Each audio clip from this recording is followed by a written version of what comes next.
नमस्कार। Vision IAS के news today के इस अंक में आप सभी का स्वागत है। इस अंक में हम आपके लिए लेकर आए हैं यूपीएससी परीक्षा की दृष्टि से महत्वपूर्ण कुछ अहम खबरें। हाल ही में प्रधानमंत्री फसल बीमा योजना के 5 वर्ष सफलतापूर्वक पूर्ण हुए हैं। आइए सबसे पहले योजना की मुख्य उपलब्धियां जानते हैं।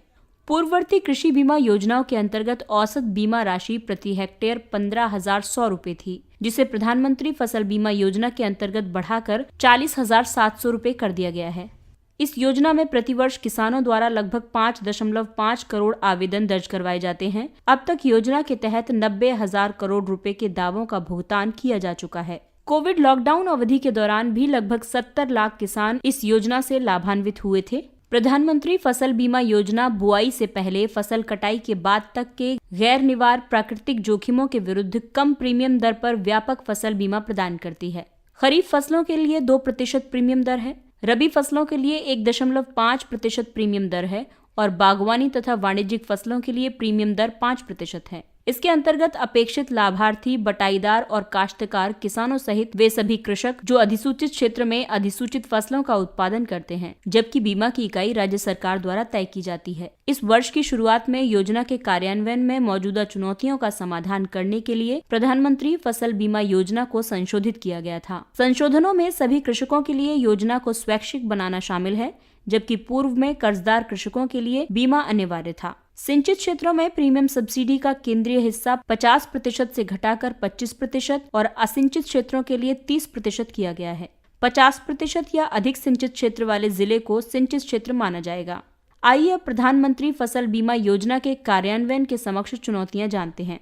चूंकि राज्यों द्वारा प्रीमियम का उच्च हिस्सा प्रदान किया जाता है और केंद्र ने अपनी सब्सिडी के हिस्से को सीमित कर लिया है, इस कारण कई राज्य प्रधानमंत्री फसल बीमा योजना को समाप्त करने का निर्णय ले रहे हैं। जैसे जैसे किसानों की संख्या घटती जाएगी, प्रीमियम दरें बढ़ेंगी और राज्य सरकारों को अंतराल राशि का भुगतान करना होगा। बीमाकर्ताओं द्वारा किसानों के दावों की संख्या को कम करना और दावों के निपटान में विलंब भी महत्वपूर्ण चुनौती है। अगली खबर यूएनएससी से संबंधित है। भारत ने आतंकवाद का मुकाबला करने के लिए संयुक्त राष्ट्र सुरक्षा परिषद यूएनएससी में 8 सूत्रीय कार्य योजना प्रस्तुत की है। सुरक्षा परिषद के प्रस्ताव 1373 की 20वीं वर्षगांठ पर आयोजित यूएनएससी की बैठक में भारत ने आतंकवाद के खतरे के विरुद्ध कार्रवाई सुनिश्चित करने के लिए 8 सूत्रीय कार्य योजना का प्रस्ताव प्रस्तुत किया है।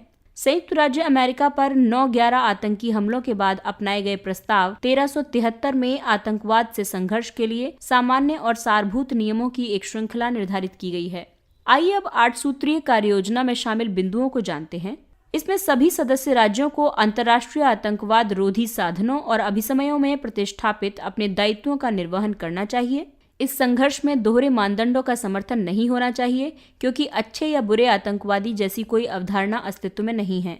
अधिक पारदर्शिता, जवाबदेही और प्रभावशीलता लाकर प्रतिबंधों को लागू करने वाली और आतंकवाद रोधी समितियों की कार्यप्रणाली में सुधार लाना, अलगाववादी विचारों को हतोत्साहित करना जो विश्व को विभाजित करते हैं और हमारी सामाजिक अखंडता को क्षति पहुंचाते हैं।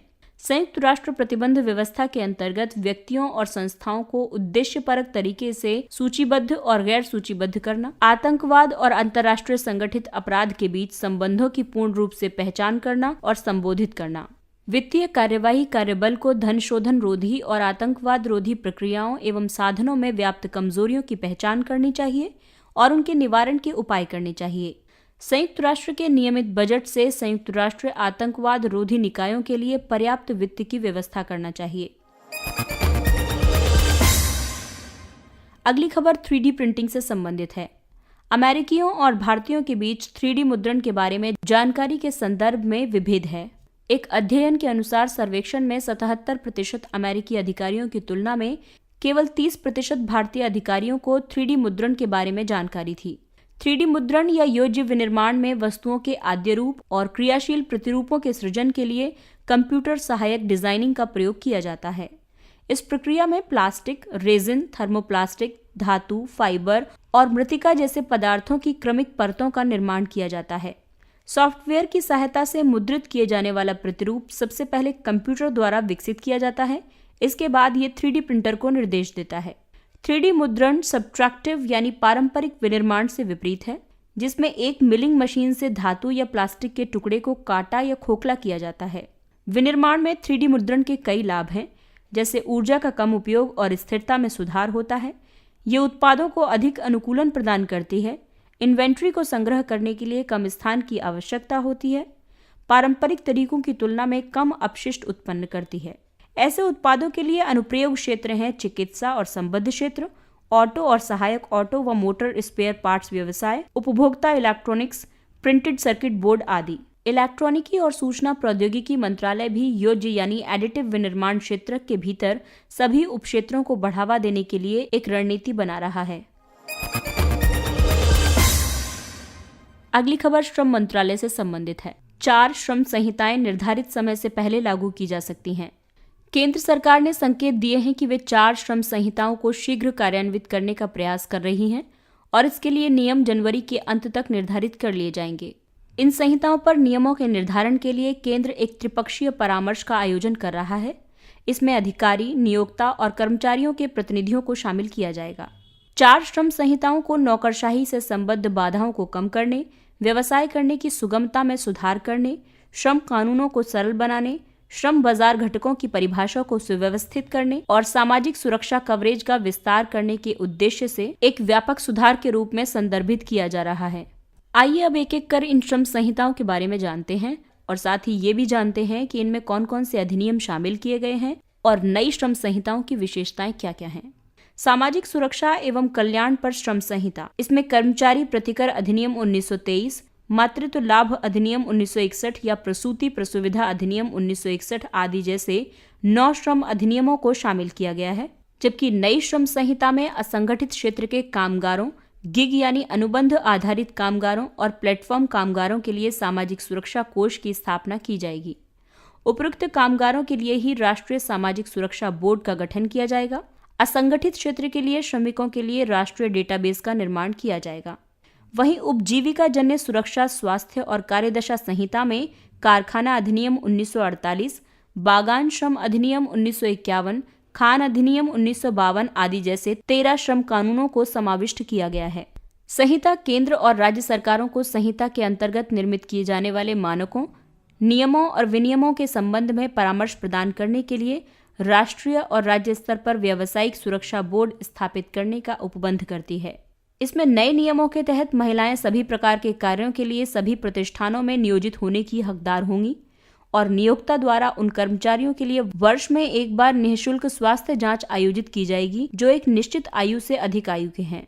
औद्योगिक संबंधों पर श्रम संहिता, ये 3 श्रम कानूनों जैसे व्यापार संघ अधिनियम 1926, औद्योगिक नियोजन स्थायी आदेश अधिनियम 1946 और औद्योगिक विवाद अधिनियम 1947 को सम्मिलित करती है। इसके नए प्रावधानों के तहत कम से कम 300 श्रमिकों वाले एक प्रतिष्ठान को बंद करने या छटनी करने से पहले सरकार की अनुमति लेने की आवश्यकता होगी, जबकि पहले ये 100 श्रमिकों के मामले में किया जा सकता था। किसी कर्मचारी की बर्खास्तगी, छटनी या अन्यथा किसी कर्मचारी की सेवाओं को समाप्त करने के संबंध में कोई विवाद औद्योगिक विवाद की श्रेणी में आएगा। नौकरी से निकाले गए कर्मियों के पुनः कौशल विकास के लिए एक रीस्किलिंग फंड का प्रावधान किया गया है। वेतन संहिता 2019, ये संहिता 4 कानूनों को समाहित करती है। मजदूरी संदाय अधिनियम 1936, न्यूनतम मजदूरी अधिनियम 1948, बोनस संदाय अधिनियम 1965, समान पारिश्रमिक अधिनियम 1976। इसके नए प्रावधानों के तहत ये संहिता सभी कामगारों पर लागू होगी। केंद्र सरकार रेलवे, खानों और तेल क्षेत्रों के लिए रोजगार से संबंधित निर्णय करेगी। अन्य सभी रोजगारों के लिए राज्य सरकारें निर्णय लेंगी। केंद्र सरकार श्रमिकों के जीवन स्तर को ध्यान में रखते हुए एक आधार मजदूरी तय करेगी। केंद्र या राज्य सरकारों द्वारा तय न्यूनतम मजदूरी आधार मजदूरी से अधिक होनी चाहिए। संहिता नियोक्ताओं को न्यूनतम मजदूरी से कम मजदूरी का भुगतान करने से रोकती है। ये संहिता समान कार्य या समान प्रकृति के कार्यों के लिए वेतन और कर्मचारियों की भर्ती से संबंधित मामलों में लैंगिक भेदभाव को रोकती है। अगली खबर किसानों और कृषि क्षेत्र से संबंधित है। गन्ना किसानों ने मिलों से उचित एवं लाभकारी मूल्य यानी FRP और राज्य परामर्शी मूल्य यानी SAP का समय पर भुगतान करने की मांग की। गन्ना किसानों ने ये मांग की है कि चीनी मिलों को एक मुश्त FRP का भुगतान करना होगा। हालांकि चीनी मिलों ने ये दावा किया है कि उच्च एफआरपी और एसएपी किसानों के लिए गन्ना मूल्य के भुगतान के बकाये में वृद्धि कर रहे हैं।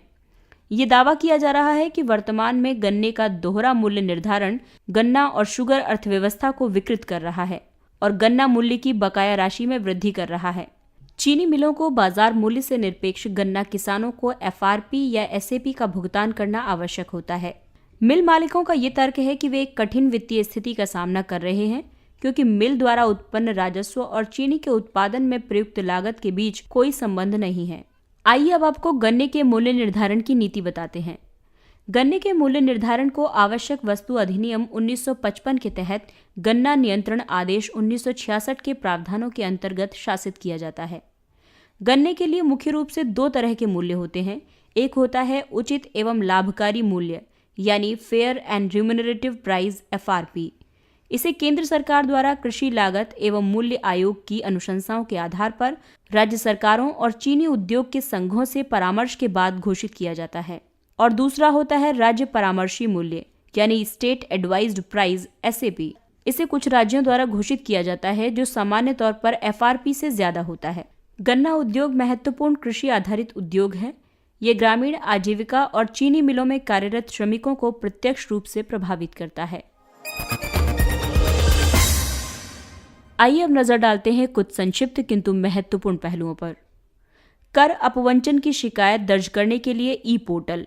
केंद्रीय प्रत्यक्ष कर बोर्ड सीबीडीटी ने कर अपवंचन, बेनामी संपत्तियों और विदेशी अघोषित परिसंपत्तियों के बारे में शिकायत दर्ज कराने के लिए एक ई पोर्टल का शुभारंभ किया है। शिकायत दर्ज करने के लिए इस सुविधा का उपयोग मौजूदा पैन, आधार कार्ड धारकों के साथ साथ ऐसे व्यक्ति भी कर सकते हैं जिनके पास पैन या आधार कार्ड नहीं है। बेटी बचाओ बेटी पढ़ाओ योजना। देश भर में राज्यों ने पिछले 5 वर्षों में 2015-16 से वर्ष 2019-20 में बेटी बचाओ बेटी पढ़ाओ योजना के तहत आवंटित धन का केवल 45% ही उपयोग किया है। ये महिला एवं बाल विकास मंत्रालय, स्वास्थ्य और परिवार कल्याण मंत्रालय तथा शिक्षा मंत्रालय की एक संयुक्त पहल है। बेटी बचाओ बेटी पढ़ाओ योजना का उद्देश्य लैंगिक पक्षपात को प्रतिबंधित करना, लिंग चयन का उन्मूलन करना, बालिकाओं का अस्तित्व और उनकी सुरक्षा सुनिश्चित करना, बालिकाओं की शिक्षा एवं भागीदारी सुनिश्चित करना आदि है। बेटी बचाओ बेटी पढ़ाओ प्रशिक्षण, संवेदीकरण, जागरूकता बढ़ाने और जमीनी स्तर पर सामुदायिक विकास के माध्यम से मानसिकता के परिवर्तन पर बल देता है। गर्भ का चिकित्सकीय समापन MTP। हाल ही में दिल्ली उच्च न्यायालय ने एक महिला को अपनी 28 सप्ताह की गर्भावस्था को समाप्त करने की अनुमति दी है। वर्तमान में भारत में गर्भ का चिकित्सकीय समापन अधिनियम 1971 गर्भावस्था की समाप्ति के लिए 20 सप्ताह तक की एक सीमा निर्धारित करता है। इस अवधि के बाद भ्रूण का गर्भपात वैधानिक रूप से निषिद्ध किया गया है। 12 सप्ताह तक की आयु के भ्रूण के लिए केवल एक चिकित्सक के परामर्श की ही आवश्यकता होती है, जबकि 12 से 20 सप्ताह के बीच के भ्रूण के लिए कम से कम 2 चिकित्सकों के परामर्श की आवश्यकता होती है। मंत्रिमंडल ने गर्भ का चिकित्सकीय समापन अधिनियम 1971 में संशोधन करने के लिए गर्भ का चिकित्सकीय समापन विधेयक 2020 को भी स्वीकृति प्रदान की है। 2D electron gas. 2D electron gas का उत्पादन नैनो विज्ञान और प्रौद्योगिकी संस्थान INST द्वारा किया गया है। नैनो विज्ञान और प्रौद्योगिकी संस्थान विज्ञान एवं प्रौद्योगिकी विभाग के तहत एक स्वायत्त संस्थान है। 2D इलेक्ट्रॉन गैस अत्यंत उच्च गतिशीलता वाली एक इलेक्ट्रॉन गैस है। ये इलेक्ट्रॉन गैस किसी उपकरण के एक हिस्से से दूसरे हिस्से तक क्वांटम सूचना और सिग्नल के हस्तांतरण की गति और डेटा भंडारण और मेमोरी को बढ़ा सकती है।